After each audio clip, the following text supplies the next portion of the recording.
also want to hit Pacific Palisades once again because of the fact that this morning when that fire started, it was so small, Pat. 1030, 10 acres. Yep, 10 acres. And look where it is now. It's so unreal. And Thousands. our Laurie Perez is in the thick of it all at the Palisades Fire. And we understand, well, we've been reporting, Laurie, well, you have, that it has spread into Malibu. I almost want to say back into Malibu because that's where we were a month ago. That's exactly right. I mean, we visited spots tonight that we had been a month ago covering the fires, and now there are fires. Once again, a stunning amount of damage here in Malibu. I saw it with my own eyes, and still it is hard to believe. Let's get right to some video that I sent in just over an hour ago. It's a really remarkable video showing you as we were driving south on PCH from about Las Flores Canyon. That's up near where Duke's restaurant is. And it was just house after house of those beachside homes burning, building after burning, as crews valiantly tried to stand there and protect what they could to keep it from spreading. But I have to say there was more that was gone already than remained, which is really such a tragic thing to realize and to understand. You know, I reached out to a friend of mine who's in city leadership here in Malibu and just saying, I'm sorry because of what I'm seeing. It's just so heartbreaking. There are crews all over Malibu and Pacific Palisades, a remarkable number of crews, but not nearly enough for what is going on. There is so much wind. There are so many fires.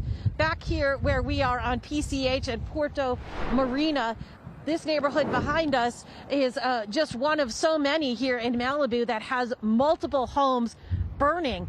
And there are fire crews positioned just below this neighborhood at this point, trying to protect the building down here on PCH. But, you know, they can't even go up into those neighborhoods anymore. I mean, they just have so much on their plate, so much to handle, that they're having to make very difficult and delicate decisions about where they place their resources and what to save and what they can save at this point.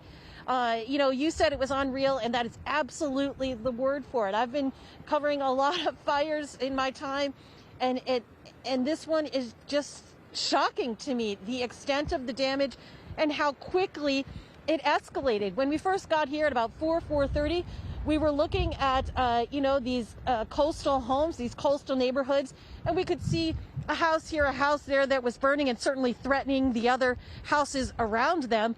And then within a matter of hours, an hour, 2 hours, 3/4 of the neighborhoods were gone. I mean, it's just really difficult to get your head around, because these are areas that we have covered and been up and down so often, and to now see just empty spaces where those buildings and houses were is really something. You know, for people who are familiar with Malibu, the Rosenthal wine patio, that's gone. The Real Inn, that's gone. The you know, the Oasis Center, which is a place that sells like outdoor furniture and plants and statues and such. It's really an iconic place here on PCH. Gone. The 7-Eleven there is gone. I mean, it's just, you just look around and you can't imagine, you can't believe it. It's really, really something. And I give it to these firefighters because, you know, they've been out here and doing such difficult, such dangerous work and such heroic work. And we are a long way from over, and they have a very, very long fight ahead of them, and so many fights. That's what's so stunning about this, is just they have so much to fight tonight, guys.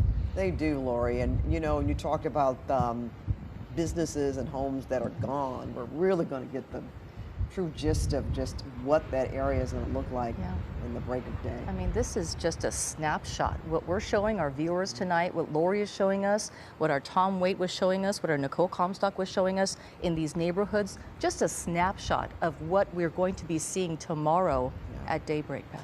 You know, what's been pretty pleasant right now, Laurie, is we haven't seen you scrambling to get out of the way in this particular live shot. You have moved several times this evening because you've had to for your own safety. That's absolutely right. You know, we were trying to get further up on PCH, you know, and we're seasoned journalists here, so we know how to push the boundaries a little, and within a safe discretion. And at one point we just said, no, absolutely not. We got to turn around because it was just way too intense. The flames were all around us on either side.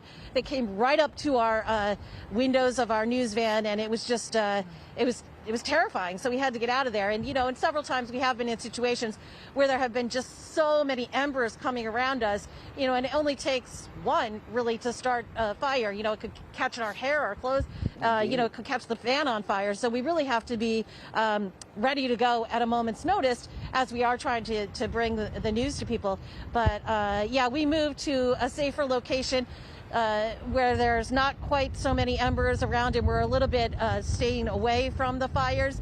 The other challenge, though, to be frank, has been getting a Wi-Fi signal. We don't know if towers have been affected or, how the Wi-Fi system has been affected, but we're having some challenge really finding areas where we can get even a signal and get up and come live to you guys. Well, that's what we've been talking about here as well, and trying to remind people to power their phones when they can use them and when they still have power. And yeah, we do know that there have been a lot of problems with Wi-Fi all over the Southern California area. So certainly know what you mean there. And I think it's safe to say, Laurie, from where you are, when people are watching and saying, when can we possibly get back in their homes? Not tonight, right? No way. No, not tonight, and I would guess probably not tomorrow either. I mean, there's the extent of the damage is unbelievable. And Tom Waite earlier was talking about tallying the damage, and that's, to me, that's such a it's such a heartbreaking task that they're going to have to undertake when you start to think about how much has been lost. I mean, it's just I can't even put it into words. I'm really stunned at this point, and again, I've been doing this a long time, but this fire is just so intense, and people should not expect that they are going to be able to get back into their homes anytime soon. I mean, there's not power, it's just not safe at this point.